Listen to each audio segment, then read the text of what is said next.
Hi hello எல்லோரும் எப்படி இருக்கீங்க? நான் நல்லா இருக்கேன். என்னடா ஒரு பாக்ஸ் வச்சு கையில் வச்சுட்ருக்கேன்னு பார்க்குறீங்களா? 2 நாளைக்கு முன்னாடி ஒரு லைட்டு நான் என் வீட்டுக்கோசரம் ரெடி பண்ணி எடுத்துகிட்டு போகிறேன் அப்படின்னு ஒரு வீடியோ போட்டிருந்தேன். அதை தாங்க இன்றைக்கி வீட்டில் ஃபிட் பண்ண போகிறோம். வீடியோ கடைசி வரைக்கும் பாருங்கள். பிடிச்சிருந்தால் மறக்காமல் என் லைக்கை சப்ஸ்கிரைப் பண்ணி வச்சுக்கோங்க. சரின்ட்டு ஃபஸ்ட்டு பாக்ஸ் ஓப்பன் பண்ணி பார்த்தேன். ஏதோ கஸ்டமருக்கு அனுப்புகிற மாதிரி நீட்டாக கவர்லாம் போட்டு பேக் பண்ணி வச்சுருந்தாங்க நம்ம டீம் ஆளுங்க. சரின்ட்டு ஓப்பன் பண்ணி பார்த்தா லைட்டும் நல்லாவே இருக்குது.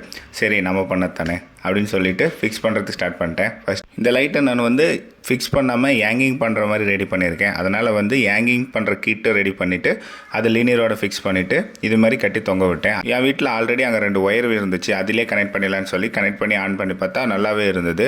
சரி ஆஃப் பண்ணலான்னு சொல்லி சுவிட்சை போய் பார்க்கும்போது அது ஆஃப் பண்ணுற மாதிரி இல்லை, ரெகுலேட்டரோடு கனெக்ட் பண்ணியிருந்தாங்க. பாருங்களேன், ஃபேன் ரெகுலேட்டர் திருவும் போது ஆஃப் ஆகுது, அதிகம் பண்ணும்போது அதிகமாகுது. இது மாதிரி உங்கள் வீட்லேயும் பண்ணி பார்க்காதீங்க, ஏன்னா உள்ளே இருக்கிற சோக் போகிறதுக்கு நிறைய சான்ஸ் இருக்குது. அப்புறம் என் பொண்ணை ஊஞ்சலில் உட்கார வச்சு ஆட விட்டேன். இதுக்கோசரம் தான் இந்த லைட்டை நான் ரெடி பண்ணேன். பிடிச்சிருந்தா மறக்காமல் லைக் பண்ணிவிட்டு என் சேனலை சப்ஸ்கிரைப் பண்ணிக்கோங்க. பாய்.